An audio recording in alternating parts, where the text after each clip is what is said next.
Every major power on Earth has classified rare earth supply chains as a critical national security vulnerability. Every one of them has launched a program to fix it. Every one of them has announced funding.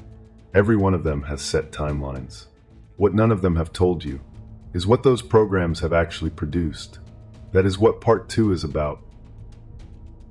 The United States restarted Mountain Pass Mine in 2017 under a company called MP Materials.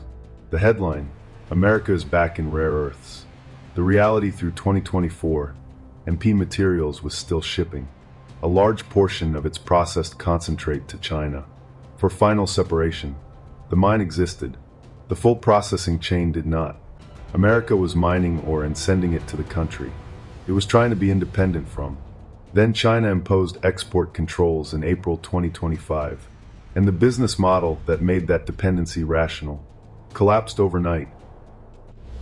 Until 2025, this was the actual supply chain for American rare earth material, mined in California, partially processed in California, shipped to China, separated in China, shipped back to the US, where it went to a magnet manufacturer in China. When China imposed export controls in April 2025, MP Materials halted all shipments of concentrate to China. The company's Fort Worth, Texas magnet facility began commercial production. The Pentagon became the primary customer. The loop through China was broken. For MP Materials, the broader US rare earth supply chain still relies heavily on China. The dependency is no longer absolute. It is not yet resolved.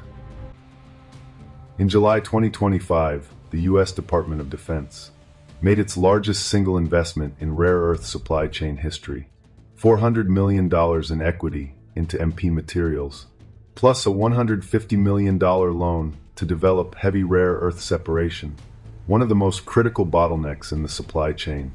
The government took a 15% ownership stake. The deal came with a 10-year price floor, $110 per kilogram, for MP's rare earth oxide. The same week, Apple signed a $500 million partnership to purchase US-made magnets from recycled feedstock. China's accumulated investment in rare earth processing infrastructure, over 30 years, estimated at $50 billion. The gap is still enormous. For the first time, the response is real money, not just rhetoric. Congress has introduced rare earth security legislation every year since 2020. In 2025, China's export controls created genuine political urgency, and funding commitments scaled up dramatically. But legislation and executive action are not the same thing. As a functioning supply chain, the bills acknowledge the dependency. What they cannot do is compress 30 years of Chinese industrial development into even an aggressive 5-year program. The legislative response to a structural problem can accelerate the solution. It cannot shortcut the physics of building one. In 2025, the United States finally built its first commercial-scale rare earth permanent magnet manufacturing facility, MP Materials plant in Fort Worth, Texas. Operational, real, producing approximately 1,000 tons of magnets per year. That sounds significant until you compare it to China's output, roughly 200,000 tons per year. One facility, 1%. The Pentagon has committed to purchasing 100% of its output. This is genuinely historic. The US had zero commercial magnet production before this. It is also not yet a supply chain. It is the beginning of one. Australia's Lynas Rare Earths operates Mount Weld, the largest non-Chinese rare earth mine outside China. It is the single most important piece of non-Chinese rare earth infrastructure on Earth. It processes its ore in Malaysia, where it has spent the last decade fighting community opposition over radioactive waste storage that nearly forced the facility to close.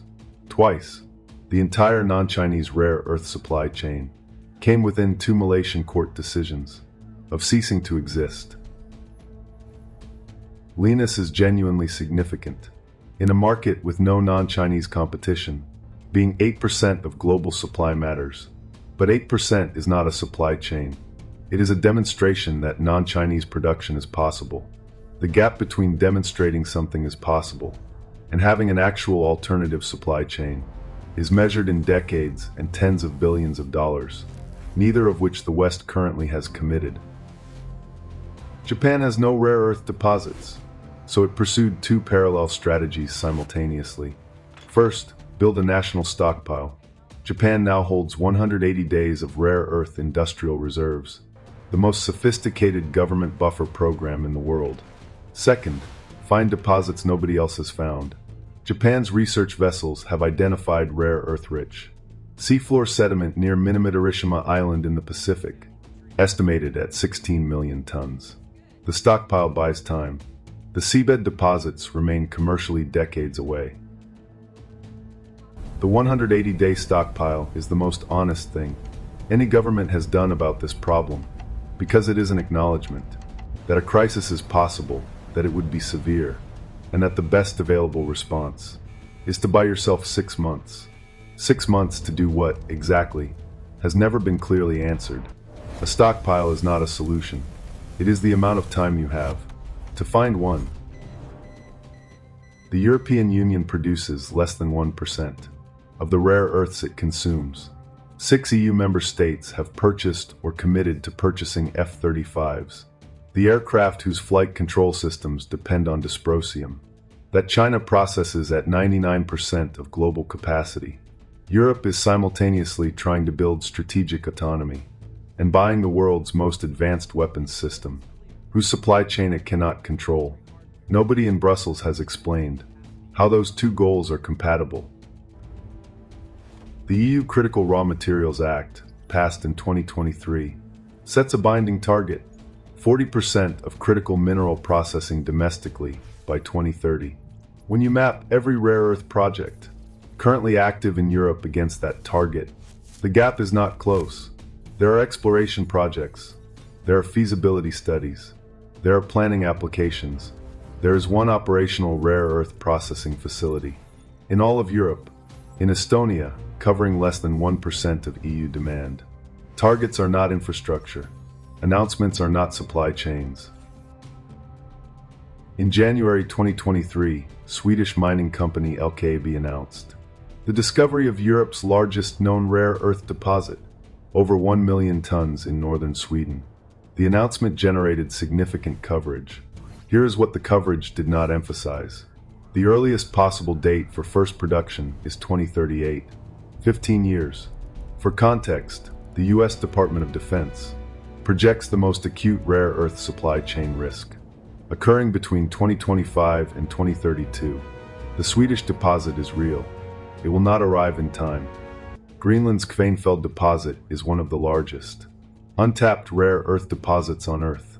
It also contains uranium. In 2021, Greenland's newly elected government banned uranium mining, making rare earth extraction from Kvanefjeld effectively impossible, because the two minerals cannot be economically separated. A deposit large enough to meaningfully shift the global supply chain is sitting in the Arctic, inaccessible, because the rare earths happen to sit next to something else. Canada holds rare earth deposits at Nekalacho and Thor Lake, in the Northwest Territories, among the most significant outside China. The nearest road is 300 kilometers away. Building the infrastructure to access, mine, and process these deposits requires first building the infrastructure. To reach them, power lines, roads, processing facilities, worker accommodation in one of the most remote environments on Earth. The deposits are real. The economics of accessing them require government subsidies that have not been committed at the scale required. This is the full picture of non-Chinese rare earth development. As of early 2026, every announced project, every funded initiative, every exploration license, the green dots are operational. Count them. 2025 saw genuine additions. MP Materials in the US, Neo Performance Materials in Estonia, new plants that did not exist a year before. The total non-Chinese capacity remains under 15% of global demand. Now compare that to the amber glow covering China. In Part 1 Supply Chain Map, the world has been working on this problem for 15 years. Since the 2010 export crisis made the dependency undeniable, China confirmed that undeniability again in April 2025. This is not a criticism of the response. This is the honest account of how hard the problem actually is. Even if the West solves the mining problem and the refining problem, there is a third problem: manufacturing. China accounts for approximately 93% of rare earth permanent magnets manufactured globally. Japan's TDK and Shin-Etsu, the most significant non-Chinese magnet manufacturers, hold roughly 6% combined. The United States, as of 2025, has its first commercial magnet plant, MP Materials' Fort Worth facility, producing roughly 1,000 tons per year, against China's 200,000 tons per year. Europe, still near zero. The magnet is the component that goes into the motor, the turbine, the guidance system. Without the magnet, the processed rare earth is inert. The supply chain has 3 choke points, not one. China controls the overwhelming majority of all 3.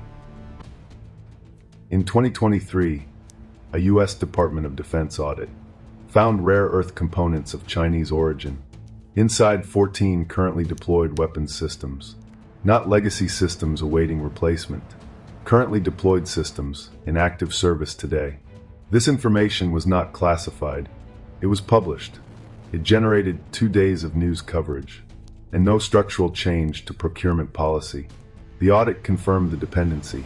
The dependency remains. Lockheed Martin has told Congress directly it cannot fully substitute Chinese rare earth sources in the F-35 supply chain on any timeline shorter than a decade. This is the manufacturer of the most advanced fighter jet ever built, the aircraft the U.S. and its allies are deploying as the cornerstone of air superiority, telling legislators that its supply chain runs through the country. Those aircraft are designed to deter. That statement was made. It was heard. The procurement contracts continued. For years, the rare earth analysis always ended with the same word. Yet. China hasn't used the lever, yet. On April 4th, 2025, that word expired. China announced export controls on 7 heavy rare earth elements: terbium, dysprosium, samarium, yttrium, and more, as retaliation for U.S. tariffs. Ford's Chicago assembly plant shut down for weeks in June. Dysprosium prices in Europe reached 6 times Chinese levels. The theoretical scenario became documented reality. The 2010 Japan disruption was practice. 2025 was the real demonstration, applied not to one country but globally. Taiwan produces 90% of the world's most advanced semiconductors. China controls roughly 90% of rare earth refining. These 2 facts exist on the same map. In 2025, China activated the rare earth leverage point. In a trade dispute, not a military crisis. The damage from a trade-motivated restriction was documented. Any military scenario involving Taiwan would trigger both leverage points simultaneously: semiconductor access and rare earth supply, disrupted at the same moment, against the same adversary. U.S. defense planners call this the 2-vector dependency problem. In 2025, one vector became real. The other remains theoretical for now. Rand Corporation wargaming of a Taiwan scenario, with simultaneous rare earth export restriction, produces a consistent result. U.S. defense production faces critical rare earth shortfalls within 90 days. The war game has been run multiple times, by multiple institutions, with consistent outcomes. In 2025, China's trade-motivated export controls gave us a partial test. Not a military scenario, but a trade dispute, and U.S. manufacturers faced shortages within weeks. Ford's Chicago plant halted. Automotive supply chains strained. The 90-day wargame window was not hypothetical. It was observable in real time, at partial scale. The current U.S. rare earth stockpile is estimated by independent analysts, since the government doesn't disclose the figure, at 60 to 90 days for most critical defense applications. The 2025 trade disruption made that number feel much closer. The Quad Critical Minerals Partnership, the United States, Australia, Japan, and India, is the most serious non-Chinese alternative framework. Currently operating, all four countries have committed to coordinated rare earth supply chain development. Australia's Lynas is expanding heavy rare earth processing. Canberra launched its critical minerals strategic reserve in 2026. Their combined current processing capacity covers approximately 15% of their collective demand. This is the best non-Chinese alternative available. 15%. China covers roughly 90% of the world's demand from its own infrastructure. The Quad covers 15% of its own members' demand. That is the gap. In 2025, China demonstrated it could exploit that gap at will. The Quad is building the answer. It has not yet built it. One consequence of the Russia-Ukraine war that rarely appears in mainstream coverage. Ukraine holds Europe's largest lithium deposits and significant titanium and rare earth concentrations, materials that every Western rare earth independence strategy requires. In 2024, the US-Ukraine Critical Minerals Agreement gave American companies preferential access to Ukrainian deposits after the war. What the agreement did not resolve, a substantial portion of those deposits is currently under Russian military occupation. The Democratic Republic of Congo holds 70% of global cobalt supply, a material critical for the battery technologies that underpin every rare earth independence strategy. The DRC has experienced continuous armed conflict for over 2 decades. 4 of its mineral-rich provinces are currently designated active conflict zones. Western supply chain strategists who identified the DRC as a key component of their critical mineral plans have not explained how chronic instability becomes a reliable supply chain. Substitution is the most common proposed solution to rare earth dependency. It is also the most misunderstood. For light rare earths, degraded alternatives exist. A ferrite magnet works, it's just 50% less efficient.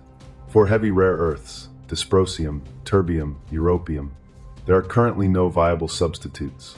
For their highest value applications, you can replace neodymium with something worse. You cannot replace dysprosium at all. The applications that most need independence are the applications where independence is impossible with current materials science. Rare earth recycling, recovering material from end-of-life products, is technically possible and economically promising.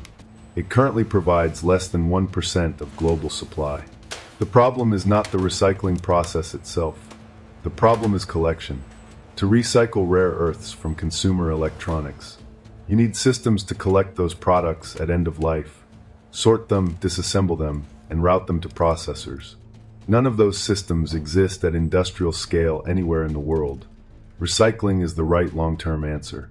It requires infrastructure that will take a decade to build before it can produce at meaningful volume. The deepest long-term solution is to eliminate the rare earth dependency at the design level. Motors that achieve equivalent performance without needing rare earth magnets at all. Several credible research programs are pursuing this. The technology works in laboratory conditions. Commercial viability at automotive and defense scale is currently estimated at 2032 to 2036, assuming funding continues, assuming no regulatory delays, assuming the research produces results that translate to mass manufacturing. The window of maximum rare earth vulnerability, 2025 to 2035.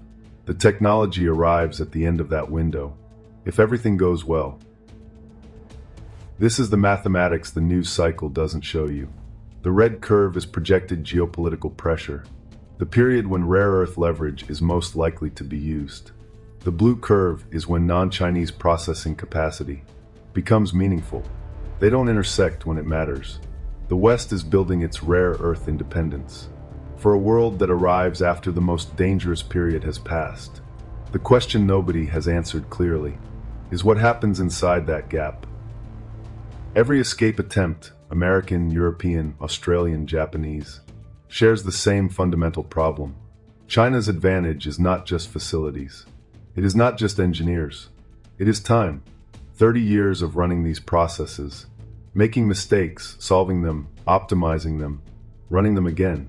That time cannot be bought. It cannot be compressed. It can only be accumulated. The same way China accumulated it, which means the West will not have it, until China has had 60 years. When this episode was first conceived, analysts had one documented real-world test of what rare earth supply disruption actually produces. 2010 Japan. In 2025, we got a second. Not a war game, not a projection. An actual export control imposed by China, affecting manufacturers across the United States, Europe, Japan, South Korea, and Australia simultaneously. We run both case studies, because together they tell a story that neither tells alone. September 7th, 2010. A Chinese fishing captain is detained by Japan, near the disputed Senkaku Islands. 3 days later, informal instructions reach Chinese customs. Hold rare earth shipments to Japan. No official announcement. No formal policy change. Just hold them. The fishing dispute lasted weeks. The rare earth signal lasted 14 months. The stated reason for the restriction was never officially confirmed. It didn't need to be. Japanese manufacturers held 30 to 60 days of rare earth inventory. Standard industrial practice, enough buffer for normal supply disruptions. Not enough for a politically motivated export halt. As inventories depleted, production decisions cascaded. Toyota began rationing rare earth materials across product lines. Hitachi suspended orders for rare earth-dependent components. Sony began redesigning products to reduce rare earth content. Not because it was economical, but because the alternative was stopping production. Financial markets are faster than supply chains. Investors didn't wait to see empty factory floors. They repriced rare earth-dependent companies. The moment the export restriction signal was credible, Toyota fell 8% in 2 weeks. TDK, the magnet manufacturer, fell 14%. The lesson, in a rare earth supply crisis, the financial damage arrives before the manufacturing damage. The stock market is not predicting the crisis. It is the first casualty of it. Neodymium oxide went from $22 per kilogram to $500 per kilogram in 18 months. A 2,200% price increase. Companies that had not stockpiled faced a binary choice. Pay any price the market demanded, or halt production. Most paid. Some halted. Japan estimated total manufacturing losses at $2.4 billion for the 14-month restriction period. That figure covers only direct production losses, not the contracts lost, the customers redirected, or the supply chain relationships permanently restructured. The WTO ruled against China's export quota system in 2014. China removed the quotas. Then it introduced export licensing requirements for processed rare earth materials and magnet components, achieving the same downstream effect through a different mechanism.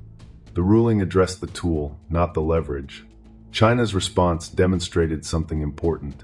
A country that controls 87% of processing capacity does not need export quotas to restrict supply.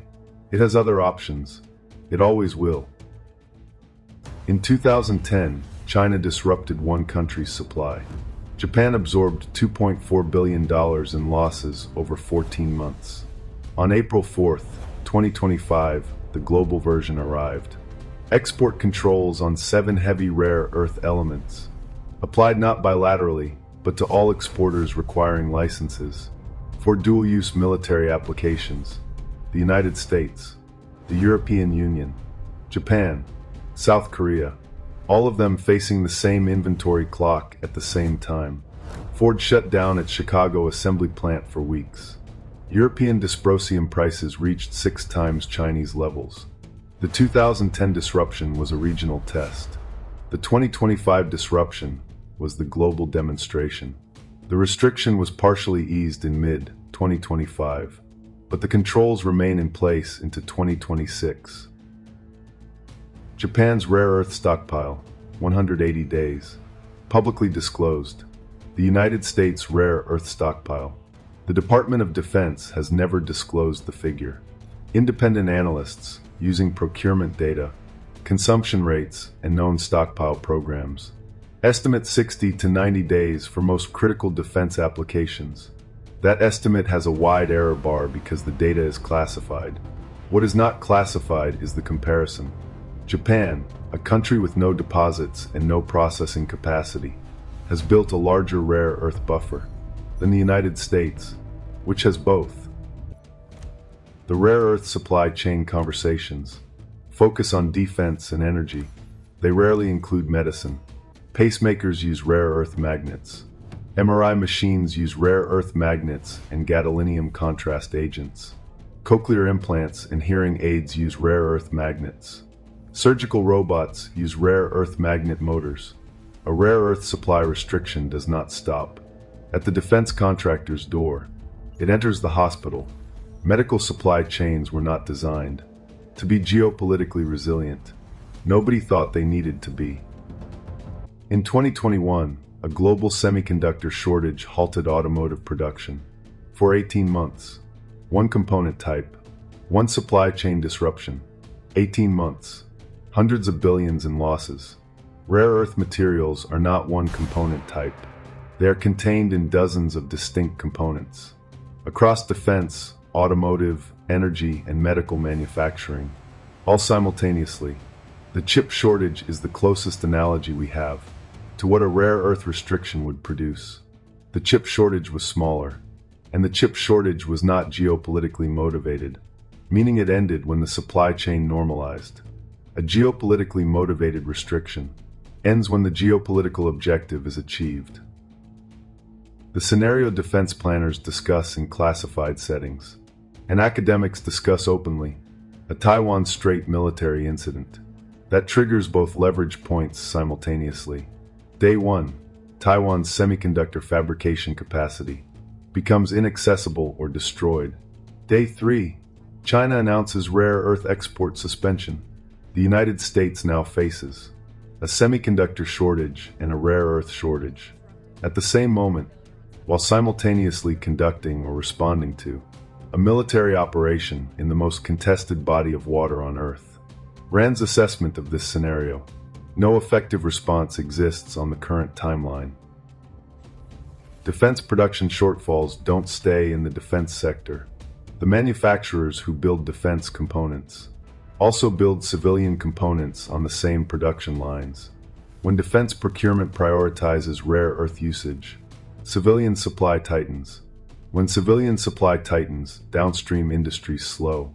A rare earth restriction is not a defense problem. It is an economy-wide problem that starts in defense and propagates outward. This aircraft, the most advanced weapons system ever built, is illuminated from nose to tail by materials that flow through a single country's processing infrastructure.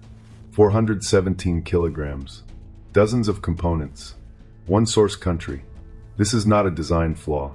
It is the result of 30 years of supply chain decisions made by procurement officers operating under cost and schedule pressure, sourcing from the cheapest available supplier, building a dependency one component at a time, until the dependency was total. No single decision created this. No single decision will undo it. Substituting rare earth components in defense systems is not simply a matter of finding an alternative material. Each substitute must be researched, tested, qualified against military specifications, integrated into procurement contracts, and manufactured at scale. That process takes 5 to 10 years per component. There are dozens of components. The peak period of rare earth supply chain risk is projected between 2027 and 2032. The substitution timeline and the risk timeline do not overlap where it matters. NATO established a maritime center for security of critical undersea infrastructure in 2023, a direct response to the undersea cable vulnerabilities we covered in episode 11. There is no equivalent NATO body for rare earth supply chain resilience. No coordinated stockpile.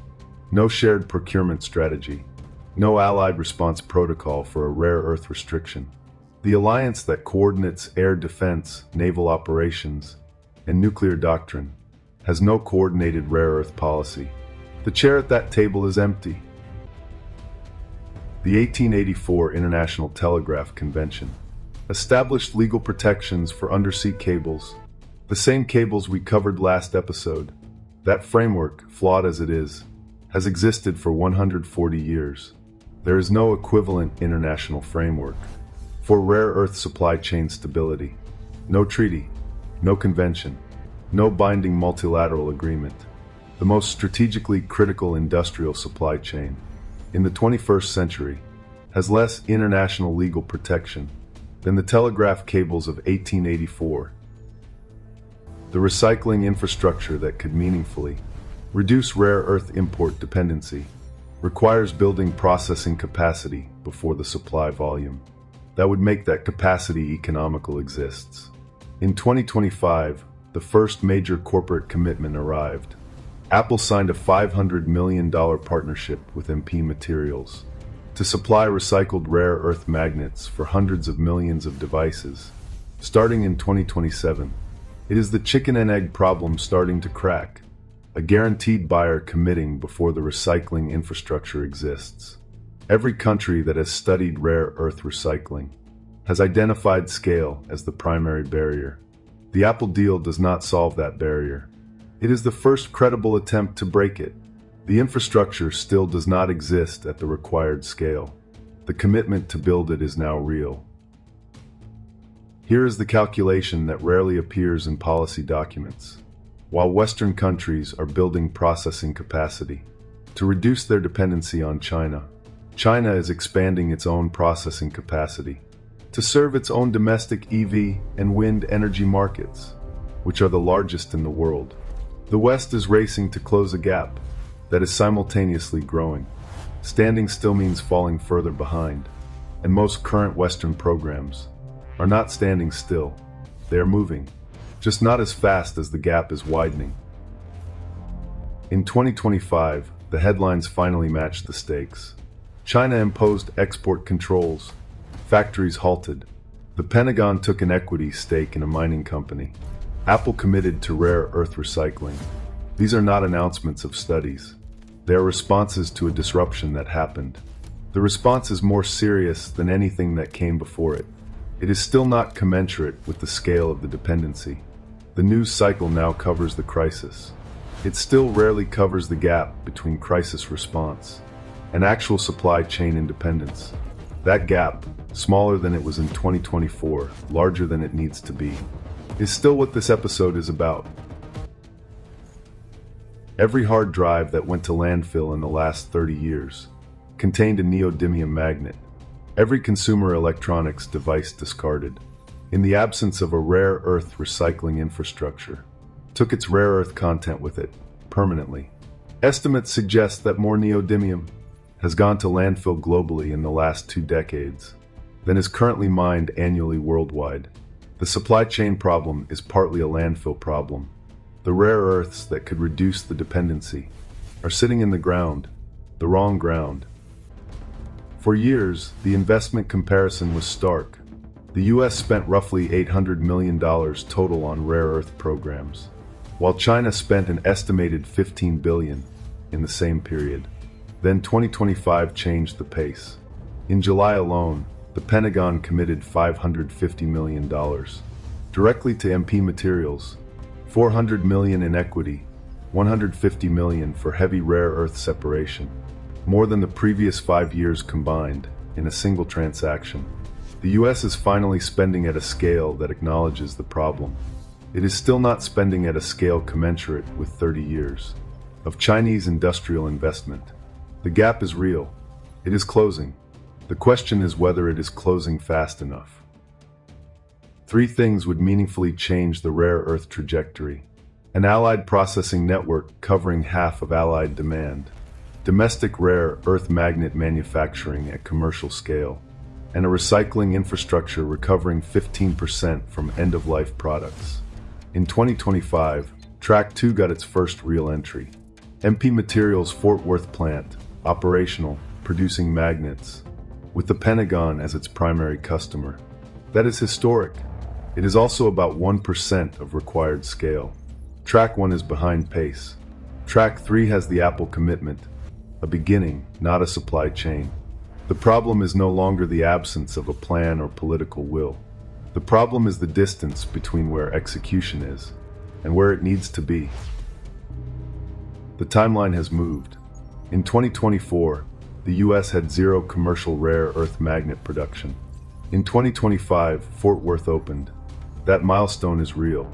The remaining critical gap, heavy rare earth separation, the dysprosium and terbium that go into defense systems, the elements China controls at near total levels. The Mountain Pass Heavy Rare Earth Separation Facility is under construction, funded by the Pentagon's $150 million loan. Projected operational 2026. Even on the most optimistic timeline, meaningful heavy rare earth independence remains years away. The peak risk window runs 2027 to 2032. The response is now real. The timing gap is still the central problem. Every system on this aircraft works. The radar acquires targets. The engine produces thrust. The actuators move the control surfaces. Everything functions as long as the supply chain functions. The supply chain functions as long as China permits it to. China has permitted it to function. So far, what happens when the answer changes? That is the question Act 6 answers. So what does a credible response actually require? Not the press release version. Not the version that fits in a campaign speech. The structural version. What would actually have to happen for the dependency to be meaningfully reduced before the most dangerous window closes? There is no single solution. There is no shortcut. A credible response requires 3 simultaneous tracks. An allied processing network reaching 50% of allied demand, domestic rare earth magnet manufacturing at commercial scale, and recycling infrastructure that recovers 15%. From end-of-life products, all 3 must run in parallel for at least a decade. Pausing any one, between administrations, between budget cycles, resets the progress in that track. The total capital commitment required, over $50 billion. The commitment as of early 2026, approximately $1.4 billion, a significant increase from a year ago, and still roughly 3% of what's needed. The 2025 crisis accelerated the commitment. It did not close the gap. For decades, the only operational rare earth separation plant in all of Europe was in Silami, Estonia, a city of 14,000 people, built around a former Soviet nuclear fuel facility. In 2025, Neo Performance Materials expanded operations there, adding meaningful separation capacity. Together, Estonia's facilities now cover roughly 2 to 3% of European demand. This sounds like slow progress. It is the fastest rare earth processing scale-up Europe has achieved in 30 years. A France-Japan joint project to produce rare earth oxides is advancing in Lac, France. Europe's rare earth independence is no longer purely theoretical. It remains, by any honest measure, nowhere near sufficient. Infrastructure can be funded, permits can be expedited, capital can be committed. The one thing that cannot be accelerated is expertise. The United States graduates approximately 50 rare earth chemists and engineers per year. China graduates an estimated 3,000. That gap has existed for 30 years. A workforce capable of running a rare earth processing industry at national scale takes a generation to build. You cannot hire your way out of a 30-year training deficit. The solution that would eliminate the rare earth motor dependency entirely is magnet-free motor technology, motors that achieve equivalent performance without needing rare earth magnets. The physics work. The laboratory results are credible. The timeline to commercial mass production is 2032 to 2036 at best. And that timeline requires sustained funding across at least 3 US presidential administrations. Rare earth research has been defunded before. It was defunded in the 1990s. That defunding is part of why we are here. The Middle East has its oil. China has rare earths. 1992. The West had 33 years, from the moment the strategy was announced, to build a response to it. In year 33, China used the lever. Export controls, factory shutdowns, six-fold price premiums. The response that finally arrived in 2025. The Pentagon equity stakes, the magnet plants, the Allied reserves, is real. It is more serious than anything that came before it. It arrived 33 years after the warning. That is the sentence this episode was built around. The oil analogy is useful but limited. Oil is extracted from politically diverse producers. The Middle East, the Americas, Russia, Africa, which means supply disruption from one source, can be partially offset by others. The rare earth refining dependency has no equivalent distribution. The oil crisis of 1973 produced the International Energy Agency. The rare earth disruption of 2025 produced the most serious government investment response to date, but still no binding multilateral framework equivalent to the IEA. There is no OPEC of rare earth processors. There is no strategic reserve program operating at meaningful combined scale. The institutions that would make the dependency manageable are still being proposed rather than built. What did exist in 2025 was the political will, finally visibly measurably, to start building them. In the window before processing independence arrives, the most effective available tool is stockpiling. But coordinated stockpiling, not individual. Australia is launching its critical minerals strategic reserve in 2026 and has signed a coordinated critical minerals deal with Washington. Japan has held 180 days of reserves for years. The US stockpile remains classified, estimated at 60 to 90 days. If allied nations pool reserves to achieve 180 days of combined coverage, the leverage of a short restriction is substantially reduced. China's 2025 controls lasted months before partial easing. The 2025 disruption showed that 30 to 60 days of manufacturer inventory was not enough. 180 days of coordinated allied reserves would have changed that calculation. A fully coordinated allied rare earth reserve does not yet exist. The pieces are assembling. The environmental trade-off that China made, and Western governments did not, is not simply a matter of regulatory standards. It is a question of what a society is willing to accept in exchange for strategic independence. That conversation has not been had honestly in the West, because it is uncomfortable. It requires acknowledging that security and environmental protection sometimes pull in opposite directions. It requires choosing priorities. The absence of that conversation is itself a choice, one that has been made by default for 30 years. These are the same vials from the beginning of part 1. They look the same now as they did then. What has changed is what you know about them. Neodymium, the magnet in every EV and wind turbine. Dysprosium, the heat tolerance of every F-35 actuator. Terbium, the advanced electronics no country can currently replace. Europium, the colors on every screen you look at today. Gadolinium, the contrast agent in millions of MRI scans. None of them look like power. All of them are. This dependency is not abstract. It is in the motor of the car you drive. It is in the screen you are looking at. It is in the grid that powers your city. It is in the imaging machine at your hospital. Most people have never heard of dysprosium.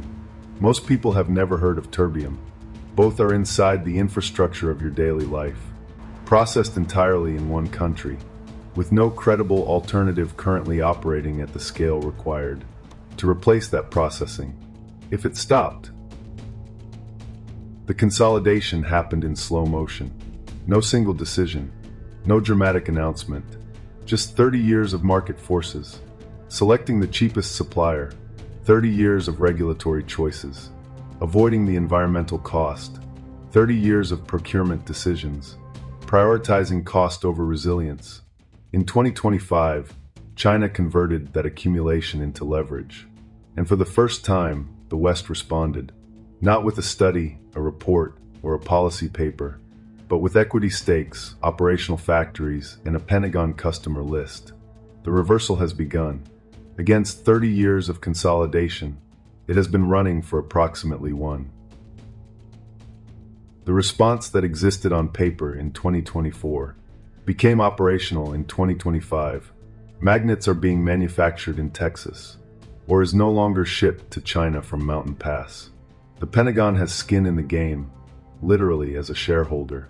These are not announcements. They are facts. The question is not whether the response is real. The question is whether the pace is commensurate with the window of risk that runs from now until 2032. The answer, as of early 2026, is not yet. What closes that gap is not a breakthrough. It is sustained execution across budget cycles, across administrations, across years, at a pace that has never been maintained before, for a supply chain problem that has never been this visible before. A single kilogram of processed neodymium costs approximately $60. It enables motors worth thousands, weapon systems worth millions, infrastructure worth billions. The leverage in this supply chain is not in the price. It is in the irreplaceability. You can find a cheaper supplier for almost anything. You cannot find a substitute for dysprosium in a jet engine actuator that has to work at 300 degrees Celsius. The rare earth supply chain is not powerful because it is expensive. It is powerful because there is no version of the modern world that doesn't need it. The Middle East built its power on oil. The world responded by building the International Energy Agency, strategic petroleum reserves, alternative energy programs, and, eventually, electric vehicles that don't run on oil. That transition took 50 years. In 2025, China showed the world it was prepared to use its rare earth position as a weapon, not in a war, but in a trade dispute. The response that followed was the largest and most serious the West has ever mounted on this issue. It is still not sufficient. The lines on this map run through one country. They have run through one country for 30 years. For the first time, new lines are being drawn. The question is whether they are drawn fast enough, before the window of maximum risk, which is already open, closes on the wrong side.